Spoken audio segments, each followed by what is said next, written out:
Hello student, कैसे हैं आप लोग। हमारे चैनल नेशनल एग्जाम्स में आप लोगों का स्वागत है। तो पिछली वीडियो में मैंने आप लोगों को बताया था कि आपको निराश नहीं होना है, अभी और काफ़ी एग्जाम है वो भी देने हैं। तो काफ़ी लोग जो वीडियो में इनमें फेल हो गए थे, पुलिस पटवारी कहीं नहीं हुआ, वो निराश हो रहे थे, वो जा रहे थे। तो ज़्यादा निराश नाकारा नहीं है, तो इसलिए आप नाकारा नहीं हो। आप जो जितनी आने वाली और वैकेंसी उनकी तैयारी करो। अभी कनिष्ठ सहायक भी आने वाली है, 550 1550 पुलिस है, और इसके अलावा वीडियो काफ़ी सारे जो वैकेंसी है। क्योंकि अंदर आयोग में अभी जो आरटीआई में इन्होंने बताया था कि लगभग 40,000 टोटल पद खाली है। 40,000 बहुत बैठते हैं। तो एक न्यूज़ में देखा था मैंने, तो उसमें आरटीआई वाले दिखा रहे थे। तो इतने में आपको ज़्यादा निराश नहीं होना। देखो, वीडियो से बहुत लोगों को उम्मीद थी, क्योंकि री एग्ज़ाम भी हुआ था, काफ़ी दिन से तैयारी कर रहे थे, दुख समझ सकते हैं उसका ना। लेकिन आपको ऐसा नहीं करना कि आप सब कुछ छोड़ छाड़ दें कि नहीं अब हम नहीं तैयारी करेंगे। अगर ऐसा हुआ तो क्या होगा कि जो भी नया काम शुरू करोगे फिर जीरो से शुरू करोगे। सक्सेस होने के चांस उसमें क्या होंगे, उसमें भी कुछ नहीं कह सकते।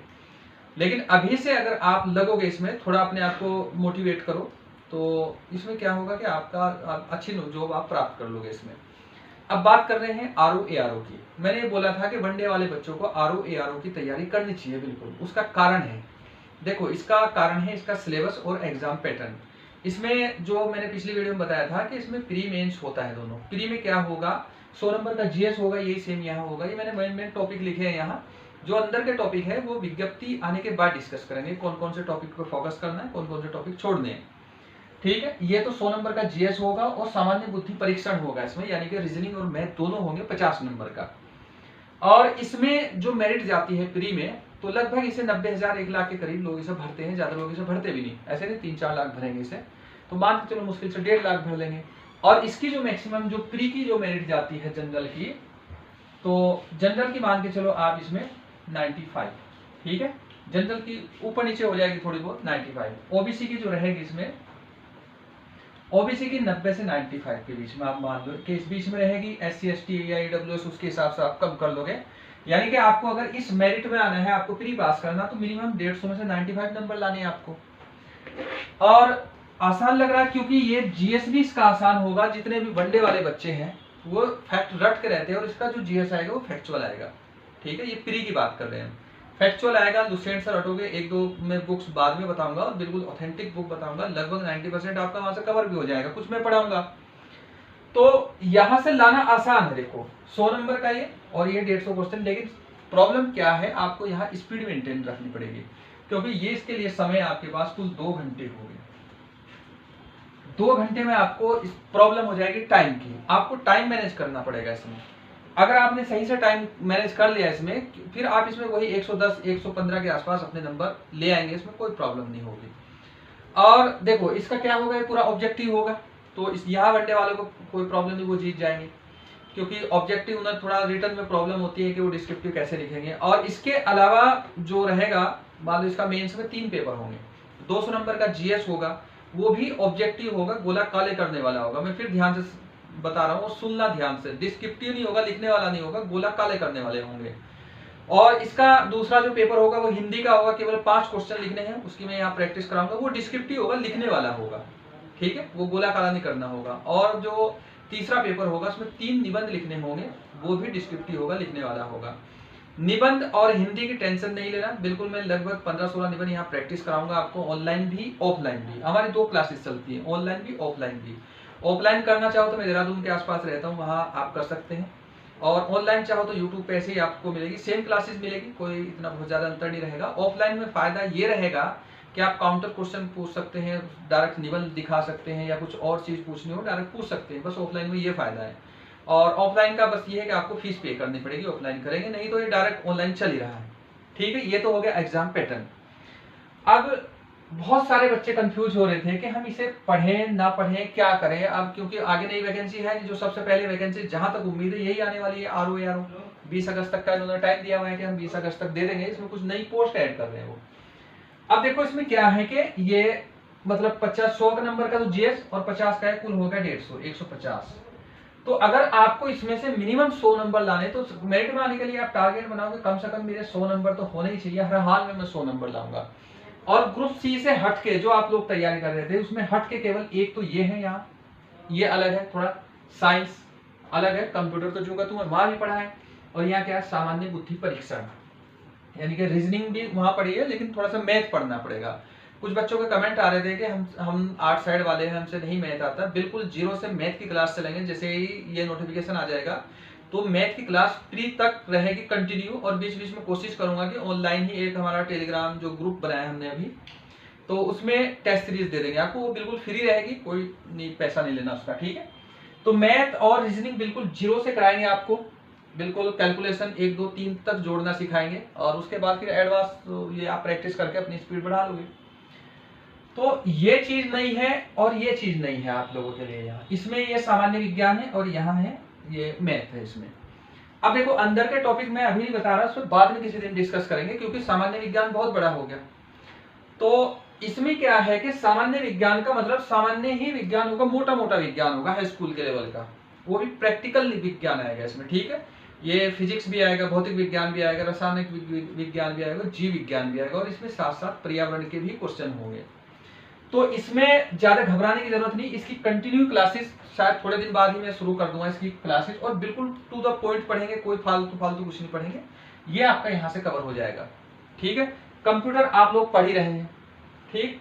और यही जू का तू जो ये यहाँ पढ़ रहे हो, यही जू का तू है मेंस में आपको तैयार करना। आपको 2 जगह इसका फायदा होगा, एक तो आपने प्री में तैयार कर लिया, और यही ऑब्जेक्टिव मेंस में आना, केवल इनके अंदर के कुछ टॉपिक बदलेंगे, नाम ये लिखा हुआ अंदर के टॉपिक है।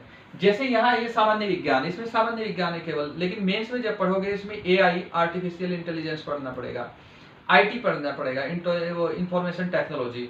तो ये जो कुछ मेन टॉपिक है, एग्रीकल्चर भी है इसमें, जो मेन टॉपिक है वो मैं आपको फिर मेंस में कराऊंगा। यहाँ हम ये आलतू फालतू के टॉपिक नहीं पढ़ेंगे, जो काम के वो करेंगे। और इसके अलावा जो ये भारत का इतिहास और भारतीय राष्ट्रीय आंदोलन सेम जू का तू यहाँ भी पढ़ना है, और यही मेंस में पढ़ना है। इसलिए मैं कह रहा हूं कि जो वनडे वाले बच्चे उन्हें इसकी तैयारी बिल्कुल करनी चाहिए। इस भारतीय राज व्यवस्था और अर्थव्यवस्था तो दोनों पढ़नी है, यहाँ भी और वहां भी पढ़नी है, जो का तू करना है। अब हाँ, ये जरूर ध्यान रखना कि किससे कितने क्वेश्चन आएंगे, ये टारगेट कैसे बनाना, ठीक है, वो मैं बताऊंगा अभी। भारत का भूगोल, जननांकिकी मतलब जनगणना, जनसंख्या वो लिखना, और करंट है इसमें। और इसके नीचे है उत्तराखंड, उत्तराखंड के सारे भाग है इसमें, इतिहास भी, संस्कृति, भूगोल, राजनीतिक, आर्थिक, या जितने भी जो पर्यावरणीय मतलब प्राकृतिक संसाधन है वो सारे इसमें, उत्तराखंड मतलब पूरा का पूरा ही पढ़ना पड़ेगा। और उत्तराखंड मेरे हिसाब से इस बार मुझे उम्मीद है कि शायद 35 से 40 के करीब उत्तराखंड के क्वेश्चन रहने चाहिए, ठीक है, या 30 से 35 के करीब रहो तो, लेकिन 30 से कम तो बहुत मुश्किल रहने की उम्मीद है। आप मान के चलो कि 30 प्लस इसमें उत्तराखंड के क्वेश्चन रहेंगे। अब देखो यहाँ आप जीत में हो, ये जू का तू उत्तराखंड मेंस में भी है, और सिलेक्शन जो डिसाइड कर रहा है आपका वहां, यही जीएस का पेपर मेंस में 200 नंबर का करना है डिसाइड। अब ये देख लो यहाँ के इसमें कितने हैं, यहाँ अगर आपने 35 क्वेश्चन यहाँ लीड कर लिए और लोगों से, मान लो कि आपके यहाँ 35 नंबर आ गए, ठीक है, तो आप तो जो सिविल वाले उनसे आगे निकल गए। यहाँ आप अगर साइंस में 10 क्वेश्चन या पीछे हटोगे तो यहाँ 35 आगे बढ़ोगे। और ऐसा तो है नहीं कि साइंस ना आता हो, आप साइंस बिल्कुल करोगे, जितनी यहाँ क्लासेस करेंगे अगर वो भी नोट कर लिया तो मान के चलो 80% साइंस तो वैसे भी कर दोगे, क्योंकि यहाँ टू द पॉइंट में कराऊंगा आपको, ऐसी लंबी चौड़ी क्लास तो कराऊंगा नहीं। अब यहाँ आपको फायदा है, ये प्री मेंस दोनों माना, इसे अच्छे से तैयार कर लेना। करंट वहां भी पढ़ा है, यहाँ भी पढ़ लिया तुमने, और बाकी तो मैंने बता ही दिया कि ये सारी चीजें वहां आप लोगों ने देख ली है। अब जो मेंस का होगा इसमें पूरा का पूरा मेंस में कुछ अंदर के टॉपिक बदले हुए हैं, जो 2-4 टॉपिक घटे या बढ़े हैं वो मेंस की क्लासेस में मैं सारे साथ करा दूंगा। कि जैसे एग्रीकल्चर का हो गया, या फिर मान लो कि पर्यावरण होगा, पर्यावरण थोड़ा डीप आएगा मेंस में, तो वो पर्यावरण की अलग से क्लासेस चल जाएगी। तो आपको होपलेस होने की, घबराने की जरूरत नहीं है। ऐसा नहीं है कि आप अगर एक बार हार गए तो आप दोबारा नहीं पास हो सकते, दोबारा बिल्कुल हो सकते हैं। तो बस थोड़ी सी उम्मीद रखो। हाँ, हर आदमी के साथ थोड़ी फाइनेंशियल प्रॉब्लम होती है, क्योंकि घर वाले भी नहीं पैसा देते हैं, और भी चीज होती है, पैसे की बड़ी प्रॉब्लम होती है। तो अपना इनकम का कोई साइड में सोर्स देख लो, कोई पार्ट टाइम जॉब देख लो, अगर कहीं देहरादून के आसपास या कहीं और रह रहे तो कोई जॉब देख लो उसमें। घर रह रहे हैं तो देखो, घर रहकर थोड़ा सा कहीं आसपास लाइब्रेरी है तो वो ज्वाइन कर लो, और हमारा चैनल ये सब्सक्राइब कर लो, कंटिन्यू आपको कंटेंट मिलेगा, सब चीज मिलेगी इसमें। और ऑफलाइन क्लास करना चाहो तो कर लो, नहीं तो कोई जरूरी नहीं, ये पूरी क्लासेस जो कि आपको इसमें यूट्यूब पे मिलेगी। ऐसा नहीं कि कोई पैसे के चक्कर में कर रहे हैं। तो मैं इसलिए कह रहा हूं कि जो वनडे वाले बच्चे उन्हें इसमें करना चाहिए। कारण क्या है, जो का तुम सिलेबस यहाँ भी है और वहां भी है, ठीक है, ये बता दिया। और ऑब्जेक्टिव है, और मतलब गोला भरने वाला है, ठीक है, नंबर भी यहाँ आप आगे रहोगे, यहाँ आगे रहोगे, इनमें आगे रहोगे सारे। अब जैसे मान लो कि ये राज व्यवस्था और अर्थव्यवस्था दोनों एक पॉइंट में दिया हुआ, 3 नंबर में दिया हुआ, ये अगर तीनों एक नंबर में दिया हुआ तो इसका मतलब दोनों से कम कम क्वेश्चन आने, इससे भी कम आने, इससे भी कम आने। अगर मान लो दोनों के इसमें मान लो 10 क्वेश्चन आने तो इनके आएंगे 5-5 दोनों के। तो ये जो सिलेबस में बटा हुआ ये ऐसे टॉपिक वाइज बटा हुआ, तो हर के अंदर जितने पॉइंट है उसके इतने में वो नंबर डिवाइड हो जाते हैं इसके। तो आपको ये मैंने प्री का बताया कि प्री का ऐसा रहेगा, इतना सिस्टम रहेगा। ठीक, अभी एक दिन इसकी मेंस की वीडियो बना लेंगे, मेंस में मैं बता दूंगा आप लोगों को। अभी तो क्यों विज्ञप्ति नहीं आई, और अभी बहुत जल्दी हम एक क्लास शुरू करना चाह रहे हैं कि साइंस से, क्योंकि बच्चे नए हैं, नया टॉपिक है, तो पहले से इसे तैयार करोगे तभी आएगा। और उसके बाद फिर मैं एक वीडियो बनाऊंगा आपकी बुक लिस्ट की, जो ऑथेंटिक बुक होगी, और तो आप वहां से उसे तैयार कर लेना, बुक खरीद लेना, क्योंकि बुक थोड़ी सी महंगी पड़ेगी। अगर वहां से करोगे ठीक है, बता देना टेलीग्राम चैनल पे, मैं उसकी पिक डालता रहूंगा, फिर जो सॉरी टेलीग्राम ग्रुप में उसकी पिक डालता रहूंगा, वहां से आप उठा के पढ़ लेना, कोई नहीं। तो ये सारी चीज यहाँ से क्लासेस शुरू कर देंगे, फिर उसके बाद ये कंप्यूटर का सिस्टम शुरू करेंगे। ठीक है, तो आपको घबराने की जरूरत नहीं, और मैंने इतना बता दिया। तो मिलते हैं अब नेक्स्ट वीडियो में। तो बस ये थोड़ा सा मुझे बताना था आपको इसका प्री का एग्जाम पैटर्न, कि कैसे कैसे आप लोगों को तैयार करना, क्या क्या करना। अगर कोई भी डाउट हो, कुछ पूछना हो तो कमेंट करके जरूर पूछना, तो मैं बिल्कुल जरूर बताऊंगा, क्योंकि आजकल सभी बच्चे बहुत परेशान हैं। अगर आपको लगा कोई भी मतलब कुछ पूछना हो या कोई कांटेक्ट करना हो तो मेरा कांटेक्ट नंबर भी है, तो वहां से कॉल कर सकते हैं।